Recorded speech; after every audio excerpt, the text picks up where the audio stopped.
All right, folks, pardon my brief absence. Needed a couple of minutes to get out of the box. And we're going to be joined by another special guest. We just had Ray Mack in here talking with us about some pool. And now we're going to have another special guest. It's none other than Mr. Tom McGonigal. Tom, how you doing, sir? I'm doing great. How are you, Michael? Really well, really well. Had a nice weekend and can't wait to see the epic conclusion to this event. Right now we have a B-side match. This is for third or fourth in the event. We've got Ron Casanzio and Vincent Beaurivage, and this is a race to 7, and we're almost there. We're almost there. The winner of this is going to play Lucas Fricasso Werner. We just saw lose to Bob Medenjin in that hot seat match, and the winner of that next one will go on to play the finals against Bob Medenjin. Dr. Bob getting there undefeated. How about that, Tom? That's great. Great for the old guys. Yeah, of course. So what are you thinking about this weekend so far? You had a nice secondary induction, yeah, in the ceremony. The ceremony was great. Yeah. Great. Really enjoyed it. I left out a couple of things, though. Okay. I'd like to clarify. Yeah, sure. I should have mentioned you a lot more than I did. I mentioned you on Facebook. No, that's fine, Tom. I got up there. I kind of choked a little. Oh, come on. No, that was great. Everything was ad-lib, what am I going to do? How am I going to do this? And it worked out. But I also want to mention that I'm involved with Everett High School back in Massachusetts. Okay. I teach 40 kids how to play pool. Really? Yeah. It's a program that was started by a teacher at Everett High, and we've done it for like 7 years now. And great kids. They all get a cue when they graduate. So we've come a long way. Hopefully things will continue with the game. Oh, that's fantastic. I like to help out. Everett High is where I went to school, and it got me through. I was the richest kid in high school, believe it or not, and I didn't even work. Wow. How about that? What's that going to say? It was wonderful. I bet. Yeah. I bet it was. But, yeah, I mean, the ceremony we had this weekend, I think that, it's a sign of, some of the changing things and just some of the amendments. I was really, really happy with the music in general. I think that was a really nice ad there with Lenny Lashley and Jake Frezza, members of the pool community. Absolutely. They're players, and they're also professional musicians, and we got nice to enjoy if we started the band. How about that, right? The pool band? I like that. You know Bob Busa? Yeah, I know who that is. Professional pool guitar player. Wow. Really top notch. See that? When people come to Boston, they request him to be like the local guitar player. How about that? Bob is quite a. He played my wedding. Wow. Yeah. That was my singing debut, by the way. That was the debut? Yeah, I sang. My Way, right? I Wonder About You. You see that? Not the wonder of you. I wonder about you. Oh boy. I love that. No, it was really nice to see music and pool together, synonymous. I mean, those are the two biggest things in my life, as far as, what I'm involved in and what I'm passionate about. So having pool and music at the same time is really a nice treat for me. So that was kind of the highlight for me overall. That was just a nice piece right there. And, again, congratulations, folks, if you weren't aware. In addition to our other 3 inductees, Tom McGonigal for the second time inducted into the Pool and Billiards Hall of Fame. This time not so much for his pool playing. This time, it's for your dedication to the game and the things that you do aside from just playing the game and, promoting the game. And like you said, you're teaching kids and, just all the things that you've done, Pool and Billiards Hall of Fame president for a good while there. And, a lot of this stuff you were instrumental in even making it happen. So, well-deserved for sure, and congratulations on that. It's not every time that you get to see someone inducted for more than one reason on more than one occasion, and I'm pretty sure that's the first time that's happened. I might be the first player. Yeah, I'm pretty sure that's the case, and I'll tell you what, I don't know how anyone's going to be able to top that. Mike X, I think, and yeah, the guy doing the Jaws tour right now. Oh, Mr. Mike Zuglin. He deserves it. Oh yeah, absolutely. And that's another story I forgot to mention. I have a lot of stories, Mike. I believe it. And the beginning of the Jaws tour, as it is now, it was the All About Pool tour, way back when. And it started. What happened? Remember Dawn Murin? Not familiar. No. Well, she had a magazine called the All About Pool magazine, and that I wrote articles. And what happened? She went to Florida, and there was a tournament going on, and she was at the tournament. She calls me, and we start a conversation. Yeah. And she says, down here they're adding $500 to pool tournaments. She said, "Do you think we could do that?" And Dawn could. She wasn't the most positive person, put it that way. Okay. And I said, "Dawn, I think we can do." "Oh, no." I said, "Dawn, I'll have the room and the money the next time we talk." Within 2 days, I was working in the pool room. They put up the money. They put up, they had the tournament. And that's how we got to where we are today. This used to be the All About Pool Tour. That's kind of crazy to hear the history about that. Yeah. Tom, we have a question in the chat from Mr. Lance Lascotti. He says, who ran the All About Pool Tour, Allison? No, it was Don Murin. Don Murin. So there you go, Lance. That's who ran the All About Pool Tour. She did work with the women, I know that. And she had a tour, a Connecticut tour, I believe, that she was involved with. She did a lot of work, too. Yeah, it's I hope really that cool. answers your question, Lance. Yeah, it's nice to hear the history and the beginning stages of how things, began and to see where they're at now. We had the strongest pool tour ever. There were hundreds of players at certain tournaments. I remember Frankie was mentioning that, like at that point in time, you would go to these pool events and, 100-plus players all the time, every time, and no one's talking about ratings or anything. They're just showing up and playing pool. And, absolutely. And let's see who can beat who. Right. And that's it. and I've been talking about that all weekend, and, these are my personal views, but, I wish we could just push the erase button and erase all the ideas about ratings and handicapping and all that stuff, and it's just a bunch of people trying to play this lovely game, right. And I think that we'd be in a much better position, but unfortunately we're in the position we're at, and we just got to, make the best of it and move forward. So. Well, my problem was you shouldn't be penalized for being good at something. And that's kind of feeling like the case these days. Yeah, I feel like that is the case these days. Yeah. They have a rating of farce. I call it the Farsco rating. Oh boy. Sorry. I'm sorry if I offend people. Oh no. We want to be open about everything, and we don't hold back. We want to talk about everything, and be real about it. Actually, that's always the idea behind promoting the game and being in this community. It's just, let's be open about it, let's talk about it, and see what we can do to make things better and move forward. Yeah, that's right. Let's make amendments. Try to put people down. Let's try to raise them up. That's right. It's a lot of work getting good at this game. A lot of work. Absolutely. It costs me a lot of money to get good at this game. Yeah, I think that these days there's really no excuse for not getting better. All that information is just readily available now, and players are more apt to give up that information. I'm not saying you don't have to go out there and take your lashes anymore. You still have to do that. But as far as the information and the knowledge of the game itself, on the fundamental levels, all of that information is available right now, especially with the internet being, what it is now. It's just everything is there. There's no excuse. You can just go out there and learn the stuff. So, it's still a hard game to learn, even with that information. Oh, yeah. Oh, absolutely. Absolutely. Oh, great shot.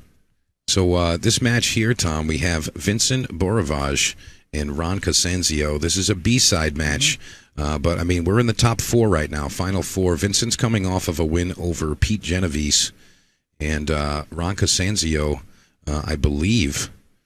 I'm sorry, Vincent Beaurivage, I believe he actually, I know he beat Pete earlier, but I think they actually played two matches in there. Oh, really? So somehow... beat him twice? Yeah, well, somehow Frankie Hernandez was eliminated somewhere in this, and I'm not sure.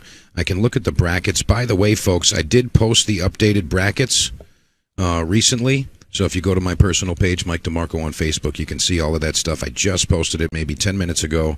Okay, so Vincent Beaurivage... He actually won against Jason Cornelio, and then he played Frankie Hernandez, and he won that one 7-5. Ron Casanzio was the one that took out Pete Genovese in the first round of the day, and the second match was Jason Robichaud, who we saw earlier on the stream, playing Dr. Bob. So both of these guys won two matches in a row today, and now they're feeling it. and they both deserve to be there. These guys were one of the earlier players to go in the player auction this weekend. So, people knew about it. They know what's going on. Vincent coming out of Canada. Yeah, what part? I'm not sure exactly, but I guarantee you that someone in our chat knows them. I see Stefan Rainville saying, let's go, Vincent. So perhaps you can give us a heads up on exactly where he's from. But I know he's a super strong player, and he is a Canadian. And I do like his pace. He's got that pep in his step, that quick connect. Yeah, he's confident. Yeah, exactly. Yeah. And that's the most entertaining for me. Yeah. I like to see the game played not sloppy and fast, but just at a decent rate where they're always engaged in something and they're not kind of just, standing there staring, waiting for something to come to them. Mm-hmm. He knows what he wants to do. He sees the balls. Hey, this is what I'm going to shoot here, and here I go. It looks like he's going to attempt a 3-ball combination on this 9-ball right now. Yeah. We're going to take a quick peek at what exactly that looks like. I mean, he's lining these things up in his mind. He might be able to make a billiard shot here. Rail first, hit the 6, get in behind the 8 a little bit, and maybe pocket the 9. I think that might actually be what he was entertaining right there. I think he's trying to weigh his options on which way he wants to do especially on this table. Although Mendesian made one look so easy. Let's see if he can do it. And he's going to hang it, but where's the 6-ball end up? Straight into the pocket. You got to like Ron Casanzio's chances at this point. Open table. The old guy. Yeah, I mean, maybe you can give me some insight here. I mean, I've seen Ron the last 10 years competing, but I'm sure you've seen him before that. This isn't a guy that just got into pool. He's been around the block. I mean, can you give me a little history on Ron? Do you know any of his past? I know he's from upstate New York. Ron is a very quiet person. You wouldn't know he's here if he's here. That's right. Yeah, I got to agree with that. Yeah, he was always around. Yeah, super solid player. I played him, I think, once or twice. I think we might have gone 50-50, but he's deliberate. People used to say about my game, he plays too slow.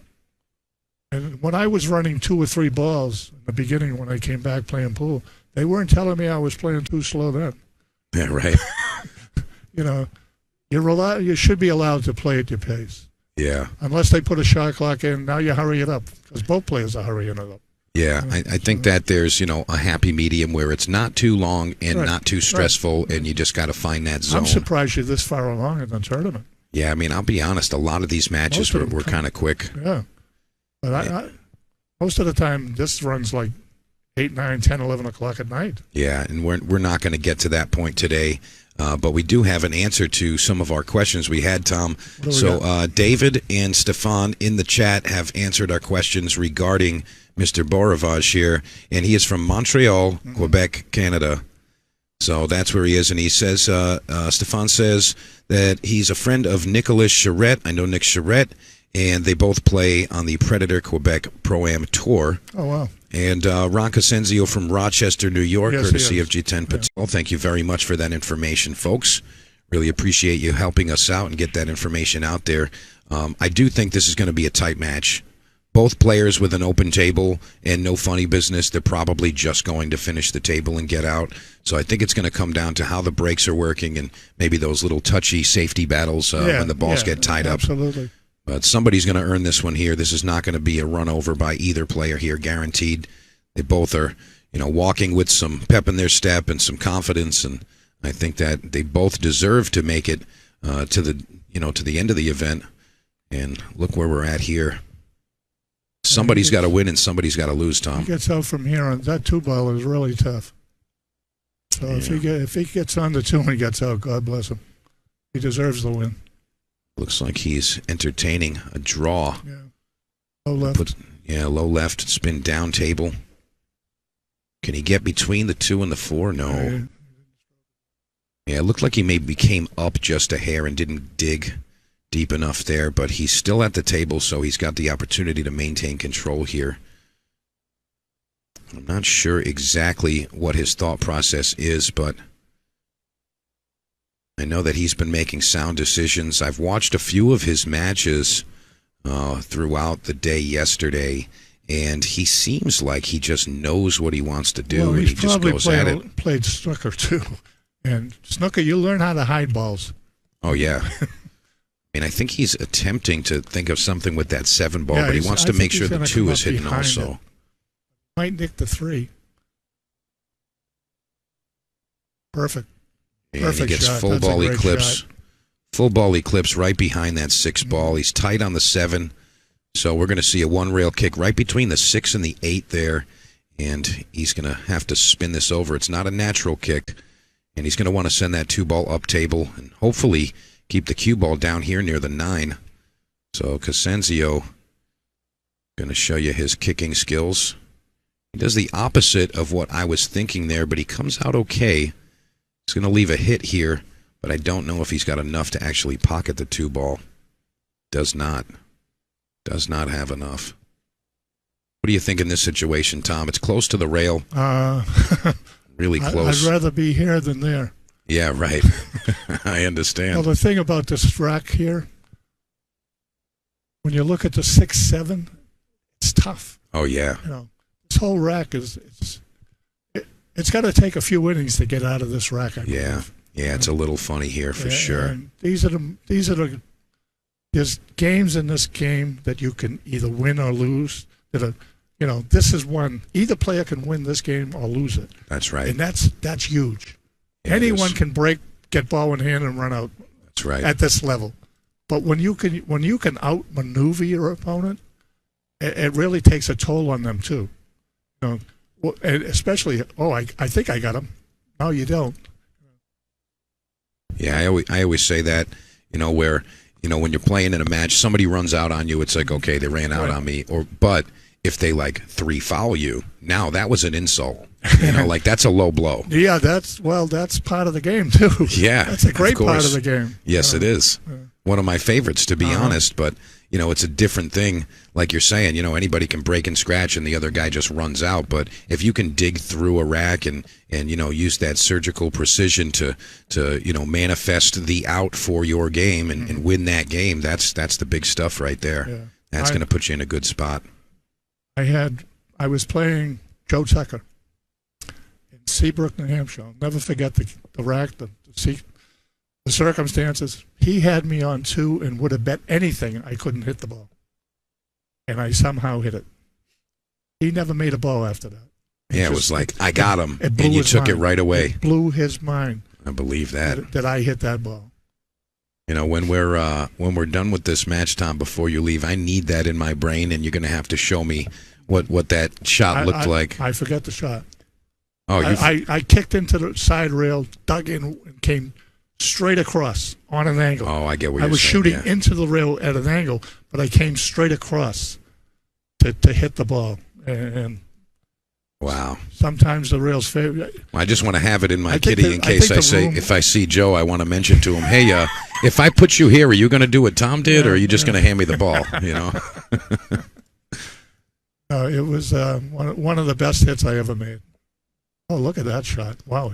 Wow, that was a good attempt there, but not going to get the job done. Any other table in this place, that's in. Oh, yeah. Wow, that was quite creative. No. See, he didn't like the 6-7 either. No, but now the balls are open for the most part. Ron can make this 3 ball. He's probably going to get the bridge to reach it, but he's got to spin this one in. He might go lefty, too. Yeah, he can probably reach over. He's going to test his stance right now, but he can definitely make this ball. You do that. Yeah, and I think that was a byproduct of just his comfort when he got down. He wasn't really in stance. He kind of just got down and I think hit he it. hit the rail before the ball. Yeah, agreed. Which caused it to go sideways, not forward. That's right. But right now, Vincent Beaurivage gonna take a couple of seconds to inspect this table's layout, and then he's gonna get down there and get the job done. Gotta like his chances here. He's gonna open up with a nice behind the back here. I love that. We're seeing everything. Oh yeah, I love that. Hit that one a little thinner than I think he was thinking. That little rub on the 4 helped him out. And this is really just pure execution. He's going to have to do some kind of work here with getting on the 7 from the 6, though. The 7 doesn't look like it passes the 8 ball. So he's going to have to figure something out there. You know, he's got enough rail where he can play, you know, just straight across. Yeah, he's a little too straight on this 5-ball. Nice manipulation there. He's got a nice line right here. This is really ideal position to get on that 7. This is really the last positional shot that he really needs to play. Once he's on the 7, everything's kind of just a tap in. Nice shot. Perfect. A lot of confidence in this man's stroke. I'll tell you that.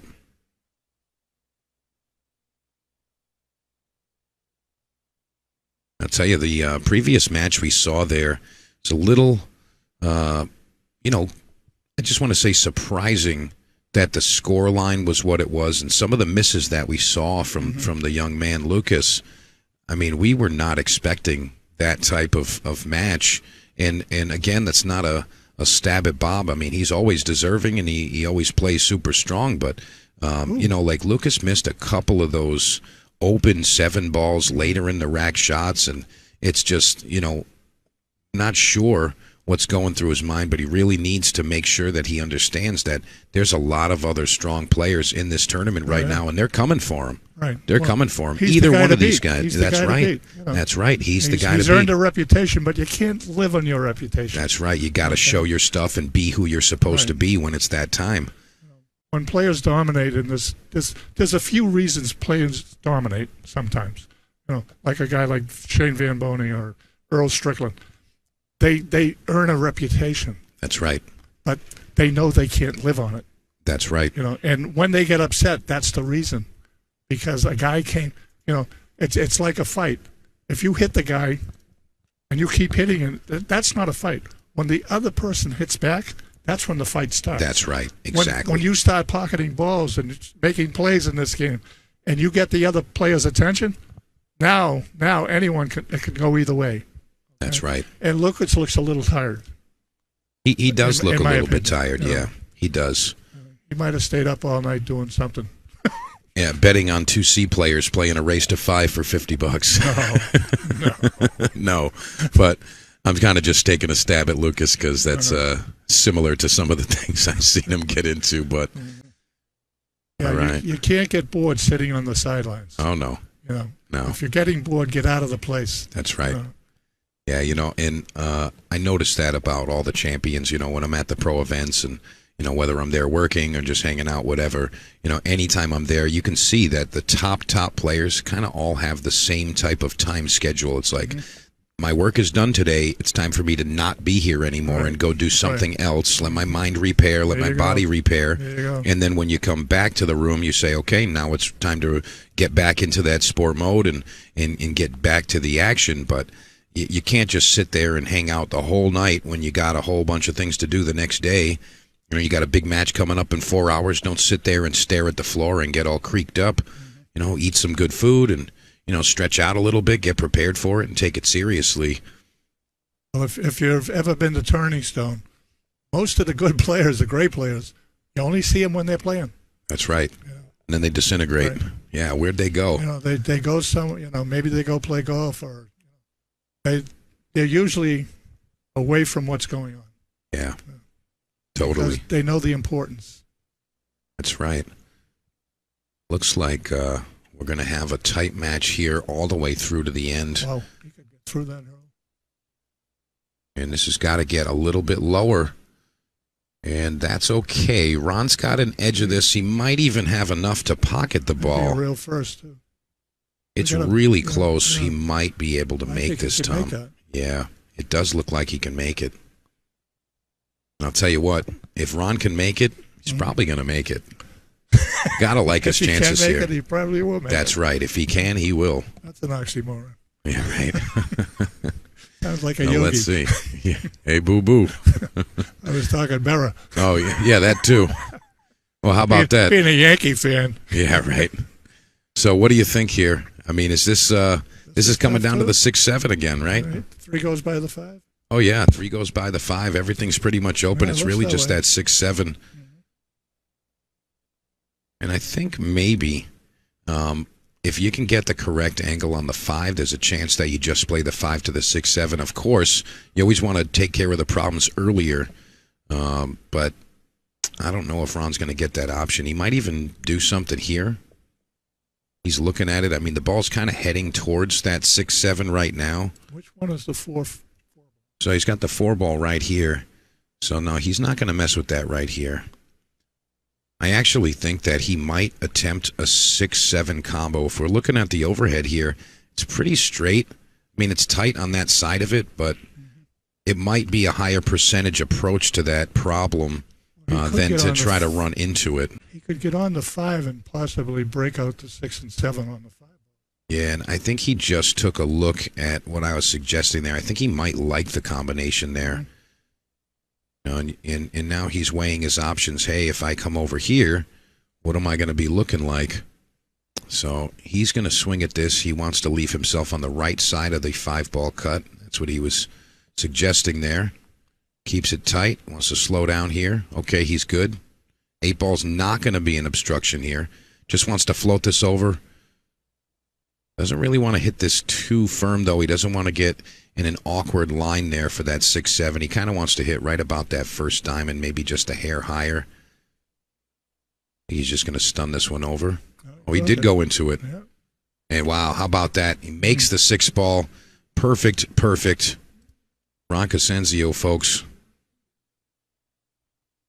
I think this man can't play. You're crazy. What you see in here also, a lot of straight pool was played by this man. Oh, yeah. You learn how to break out balls playing straight pool. And you can see that. You can see that he's got that down. Such a smooth player. A great game that really can't be played much anymore. Yeah, the straight pool, yeah. People lose interest. You know. Yeah, sit for too long, yeah. Yep, totally. And only one guy got to shoot sometimes. That's right. Hey, I got called to this match. I never played. Is there something wrong? Is the game broken? I actually, very, very great player at one. Tommy Reed. He used to run 100 balls every day. He worked in a pool room, and that's what he did. He went to the U.S. Open. He won the final qualifier to get to the U.S. Open. They only had 32 players. Now, at the final qualifier, if you haven't qualified, you got to go there. And he won the qualifier. He goes to the U.S. Open. First game, the other guy breaks. He makes 1 ball, misses. The other guy runs out. The next game, he loses the leg. He breaks, and the other guy runs out. He played his whole life to get into that situation and got two shots in 2 games. Two shots in 2 games. And honestly, he was never the same person after that. So you think that was like a mental it kind of devastated break him. there, yeah. Of course, coming back home, you only made 2 balls. People laughed at him. Yeah. They didn't realize how hard it was for him to get there. Yeah. They only saw what happened when he got there, and totally unfair. Totally. And, Tom, that's kind of a testament to some of the stuff that I feel about the game and about the players in it, and I try to tell players to not so much focus on the results, but really just, the journey through it and the experience of what you're having there. If you're looking at the results the whole time, I mean, think about it. One person wins every tournament. That's it. If you didn't win, you can't say, all right, I give up. I mean, what are you doing? What are you doing? It's supposed to be, focus on your connection to the game and really worry about yourself and stop worrying about the other players and worry about your own game. And you see how that turns out.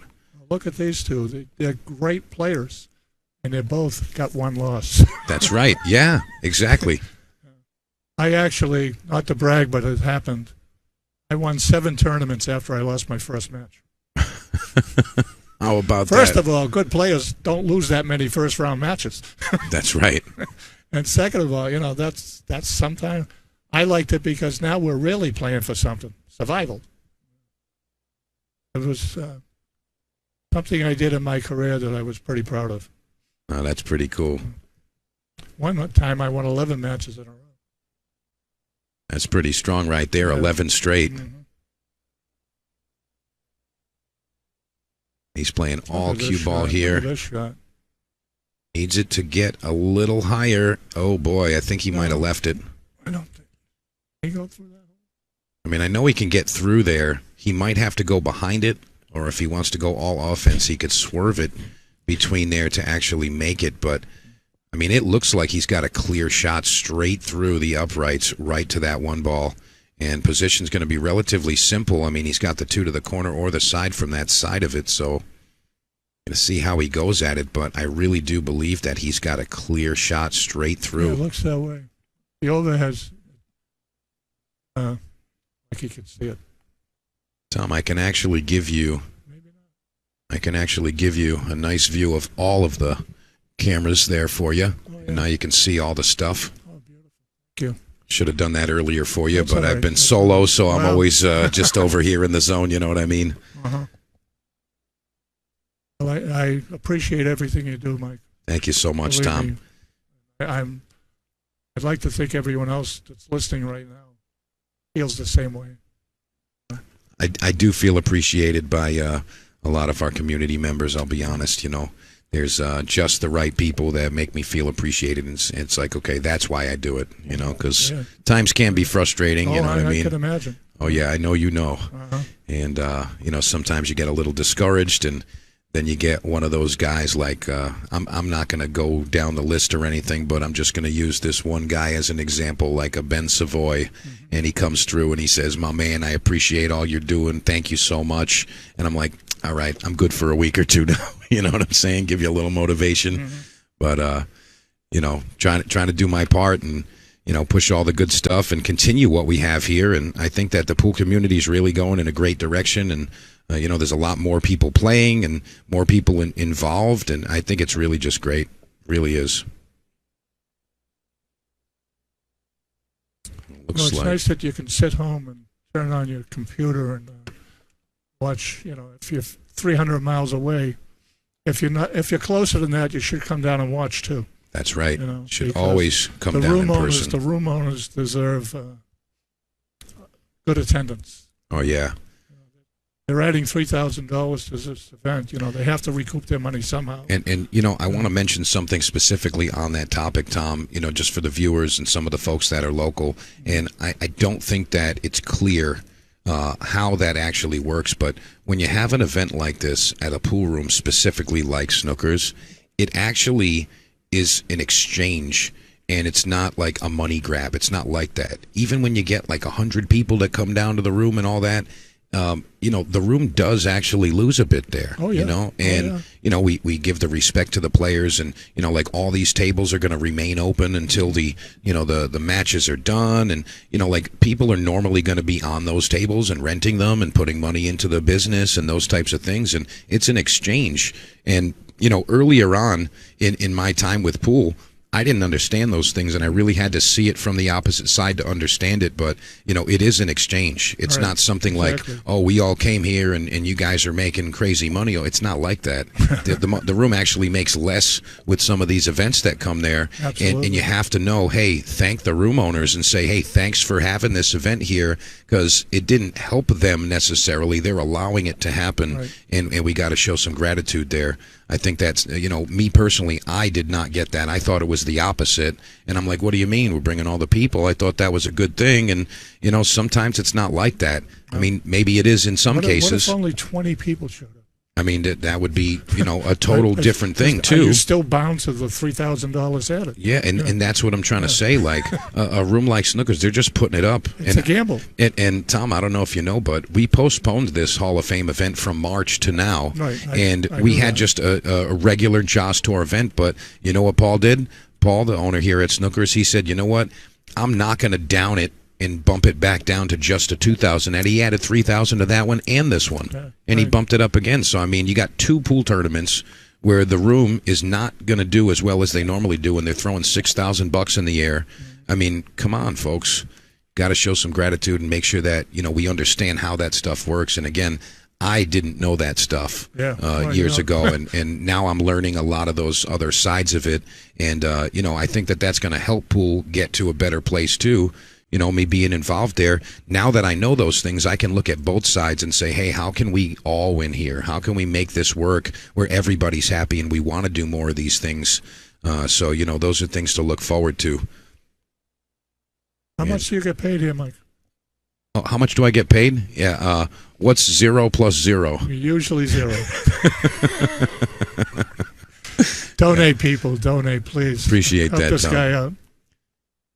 It looks like Casanzio's going to take this one. Get us to 4-3. A little funny here, but I think he's going to be just fine. Cue ball on the back rail, I predict. Let's see what we got here. Right through it. Got to have a pure stroke here. Right Cue through. ball on the back rail, I predict. Hey, Tom, we know you know your stuff. You're on top of it. He hit it too easy. And I wanted to just mention, if you are able to donate, really appreciate that. And we got some cool prizes that we're going to give away. We got some pro player signed Aramith Pro Cup measle balls. They're not trash balls. They're the real thing. You know, quality Aramith balls.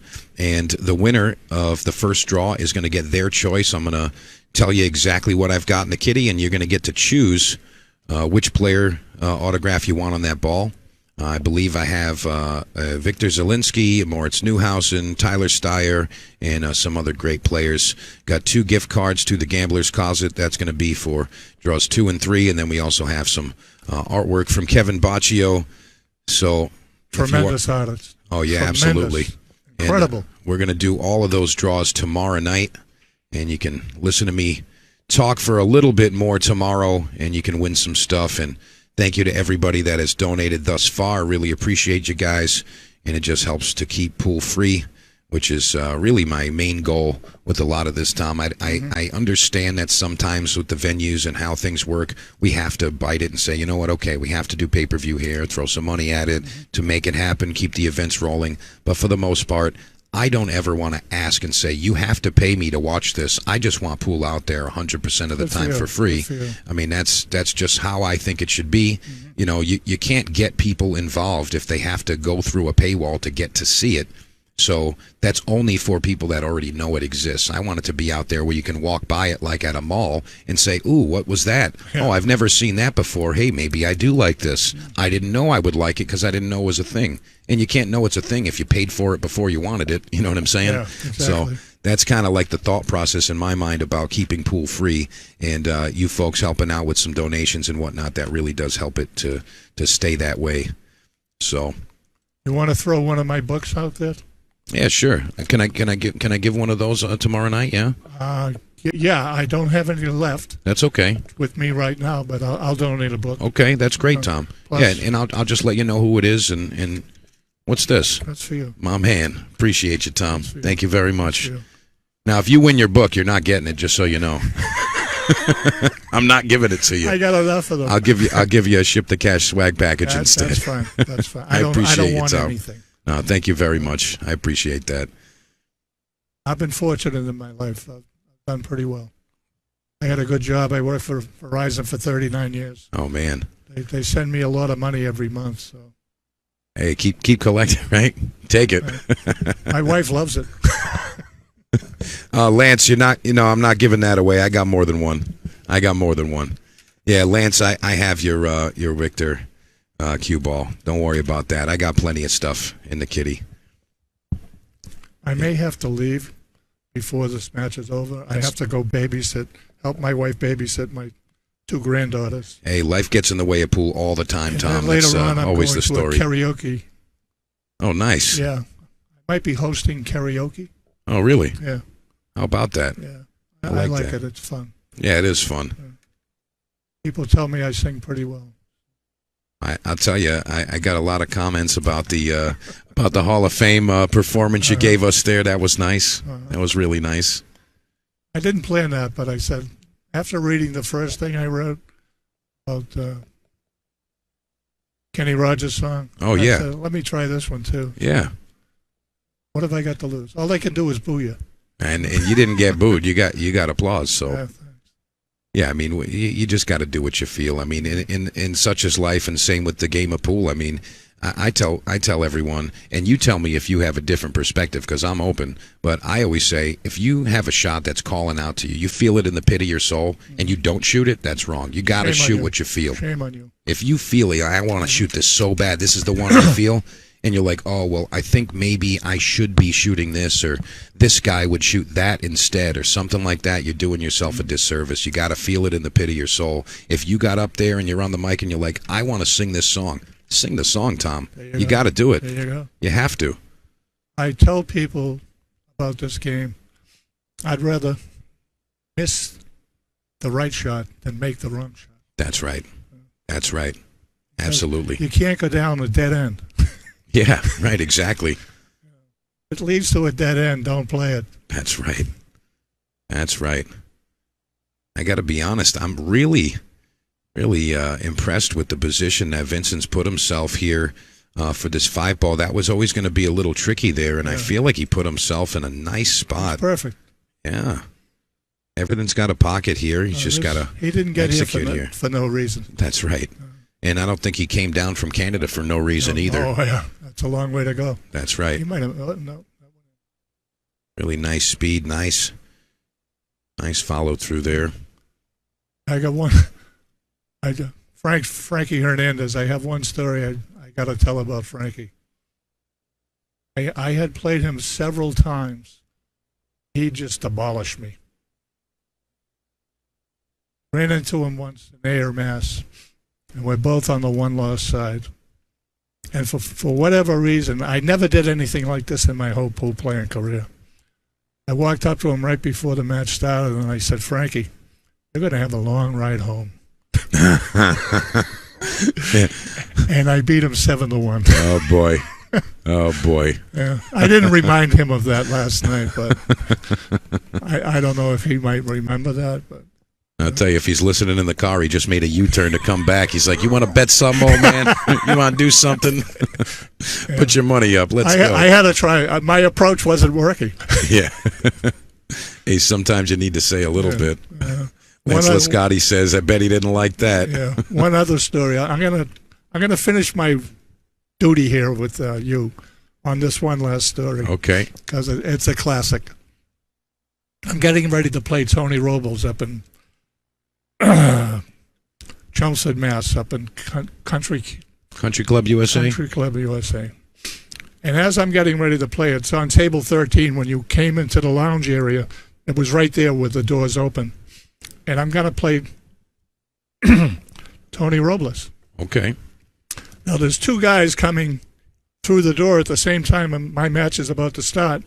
And one of them says to his buddy, you got to watch McGonigal. He's incredible, right? I played probably the best match I ever played in my life. Everything was perfect. Cue ball, everything. Yeah. I beat him 9-1. The guy says to his buddy, what did you think of McGonigal? And he says, he's not that good because he never made a hard shot. I like that response. I'm going to use that. Okay. So hey, Tony, if you're out there, I'm using that. That's what you deal with sometimes. Michael, it's been a great pleasure. Oh, absolutely, Tom. Thank you so much for coming down. You're doing a great job. Thank you so much. It's a tough job, Michael. Oh, you're not kidding. I used to have hair. Let me tell you something. Mm-hmm. This is definitely something that makes me happy to do. Mm-hmm. And at times, yeah, sure, frustrating, but I'm happy to do it. Good for you. You know, build a community. Mm-hmm. That's it. And we get to have, some nice stories from someone like yourself, and just know where we came from, know our roots, and where we're going, and all of that. We have one common denominator. What's that? Pool. That's right. That's right. Win, lose, or draw. We love the game. That's right.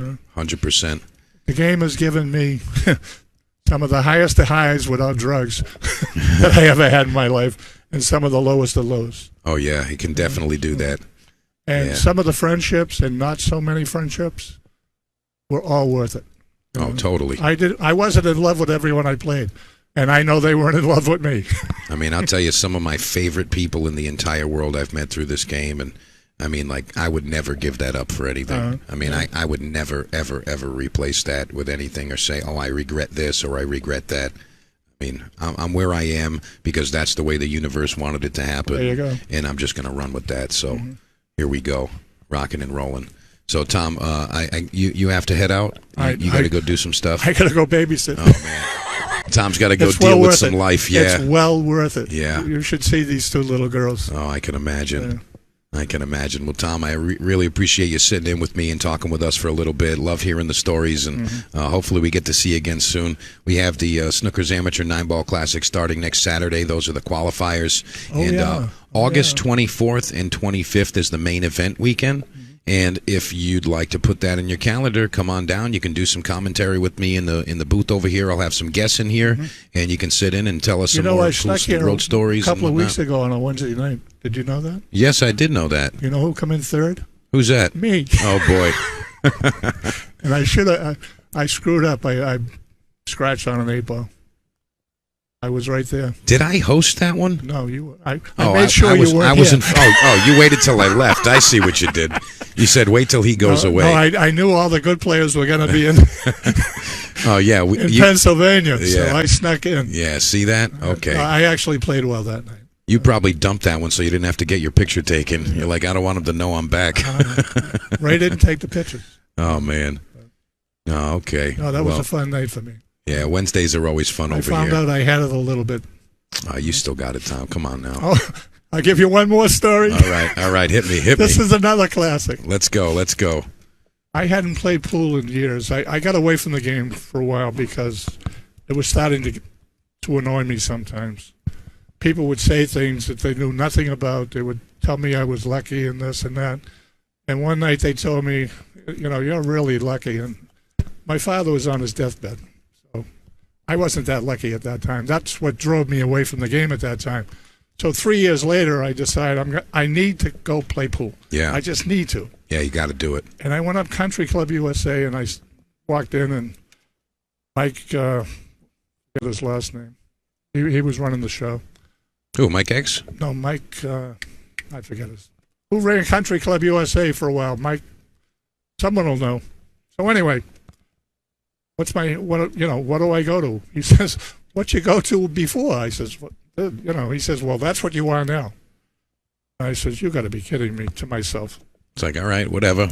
I start playing. I am hitting everything perfectly. It's like I'm in dead stroke. I get to the finals, and I got to play a guy. And here's the race. I go to 11. He goes to 3, and he gets all the breaks. Oh, boy. Says, wow. So the first rack he breaks like King Kong, hits it 100 miles an hour. Nothing goes in. I ran out. The next rack, I got to laugh at this. He hits him like Mary. I run out again. Now, here's the comment. You shouldn't be allowed because you're a pro. Right? I says, you shouldn't be allowed to play because you suck.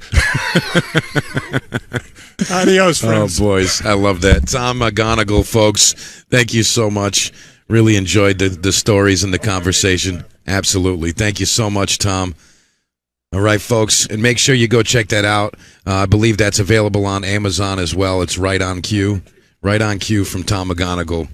Make sure you guys go check that out. What's that? Yeah, if we get a movie out of it, we'll all be set. Love that. Tom, thank you very much. Oh, right there, Tom. There you go. Knew I heard that.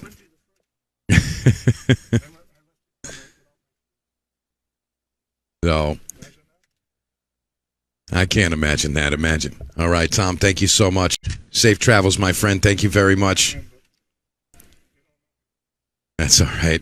Go enjoy, brother. Tom McGonigal, folks. That man has been in pool for such a long time and really has just dedicated his entire being to the game. And you got to show some respect to a man like that, Mr. Tom McGonigal. And you can just see it in his face and hear it in his voice that, it really does mean the world to him. And that's something truly special. Gotta show some respect and praise for a gentleman like that.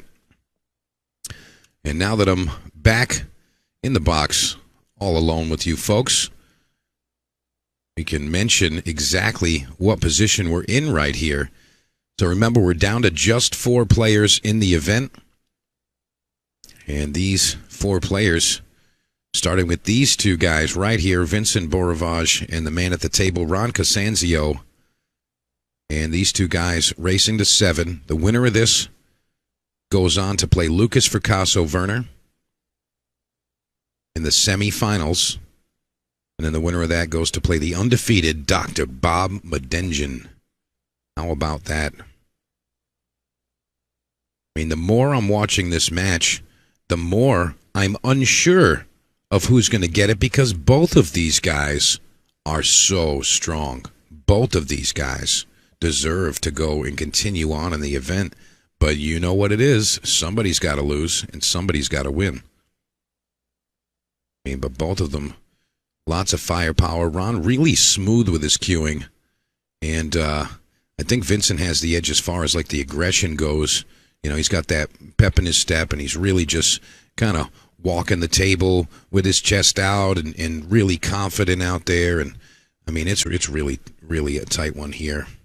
And Ron just 3 shots away now from tying it up at 5. Lance Lascotti says that he'll bet that Lucas wins or splits the tournament. Anyone. I mean, we just saw Lucas lose, what was it, 9-3? We saw Lucas lose 9-3. Anybody want to take that action? Come on. All these good players remaining. Somebody give the man something to sweat, will you? Lance is sitting home. He just washed the car, cut the grass, did all the edging, get the weed whacker. He put it all away. He's got his iced tea right now, and he just wants to watch some pool and bet a little something. Give the man some action, will you? Somebody take that.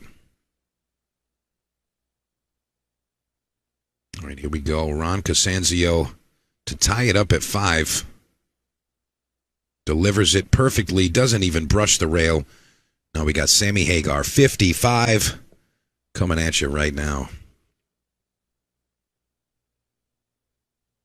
And you can tell these gentlemen both respectful, have some respect for each other's abilities. Beaurivage. Canadian trying to get the title here. I mean, these boys are really battling, trying to earn it right now.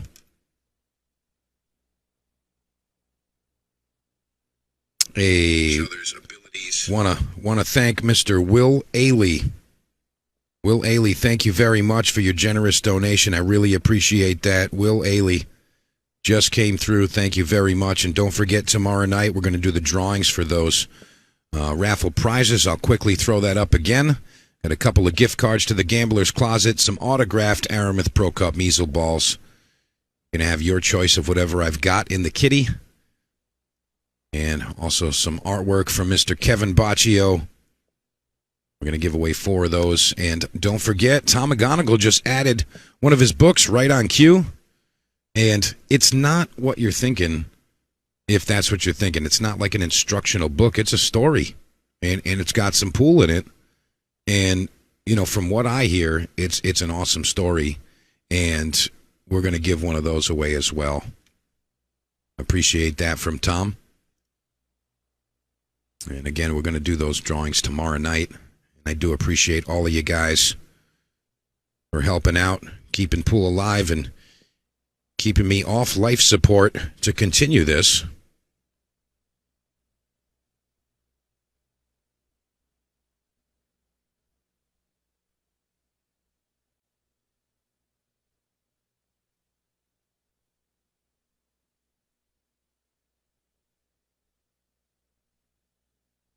I also want to thank Hunter Smutney, my man. Thank you very much, Hunter. I appreciate your donation, brother. You know, Hunter, I really do wish that you lived a little bit closer, man. I feel like you should be in this circle over here. Feel like there'd be a lot of fun going on.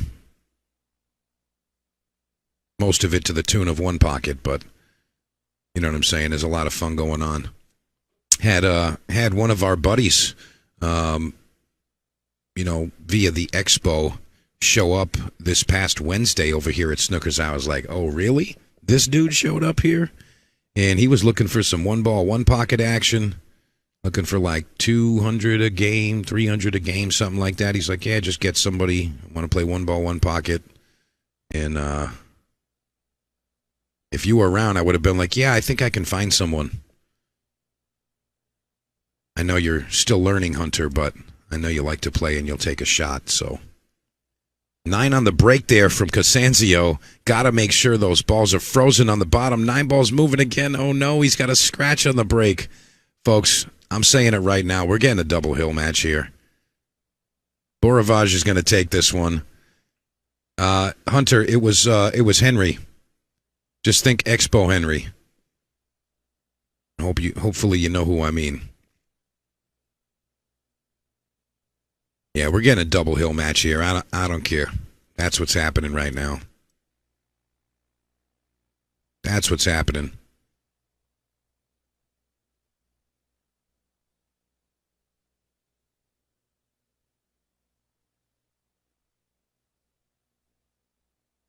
All right, Vincent knows the position that he's in right now. He knows he has to win this game and the next to be able to take this.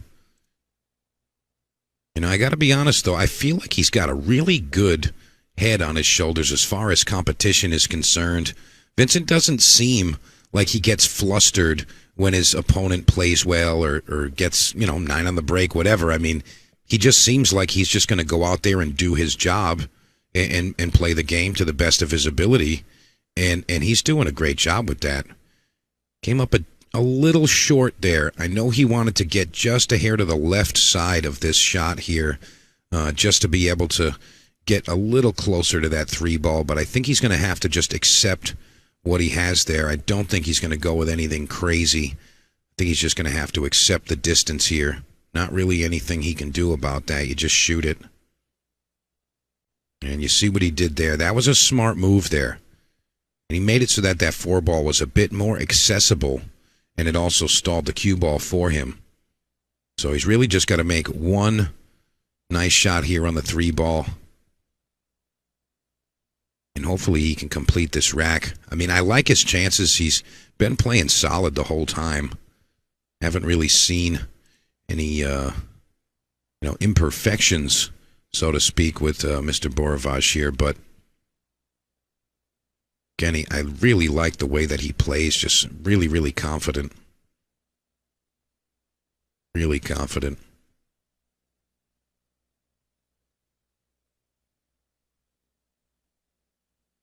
Let's see if he can make this happen.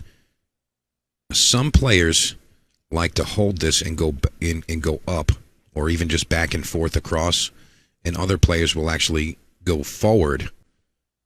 And it really depends on if that 3 ball's directly against the rail or just slightly off. And he's going to end up behind the 8 ball here, quite literally. And I'm not sure if he's a jumper or a kicker in this situation. I feel like the kick is okay because you can really come out okay as far as safe is concerned. But this is going to be tough no matter what. He can make the 1 rail kick, though. That's available. 1 rail kick is available. You can really see it from this line here. Going to have to hit right about diamond before the side pocket here. Really let that ball open up. He's going to go a little bit further down, but perhaps no spin here.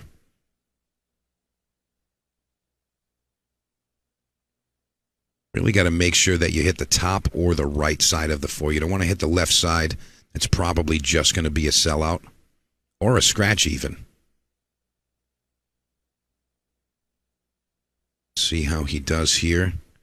Right before the side pocket. Goes after it. Oh, boy. Yeah, see. The line was not correct there. He needed to play before the side pocket, in my opinion, and allow that ball to open up. And he hit the back side of it. And right in the drink. And I'm sorry that I saw that, Vincent. I was hoping you were going to see that as well. But now Mr. Casanzio, tough as nails. Slightly past his ideal line here, though. He wanted to stay under the 5 to the side. He's slightly above it, as we can see. I think that he can still manage this. But any imperfection in position just makes the job a little bit harder. And you see right there, he got over there, but he overstroked it. Now he's way above the 6 ball. He's going to have to play this one to the side pocket. And we all know what happens when you're shooting at the side pocket. A lot of craziness can happen. He can miss it into the point. He can hit the top point and walk it straight down behind the 8 or something. I mean, all kinds of crazy things can happen here. He's just got to roll this in and just accept it. Nicely done. Ron Casanzio. Bo Powers is at home right now, rooting this man on like, I told you, Mike. I told you, Mike.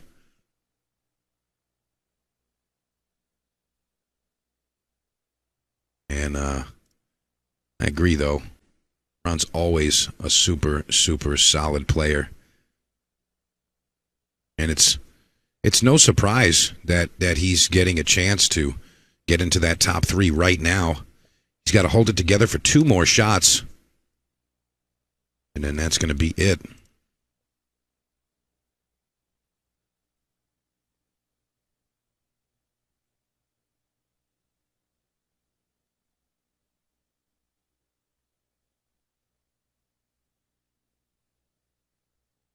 And that's going to do it, folks. No coming back from that one. Here it is, folks. Ron Casanzio defeats Vincent Beaurivage to get into our semifinal match. All right, we're going to be back shortly with Ron Casanzio versus Lucas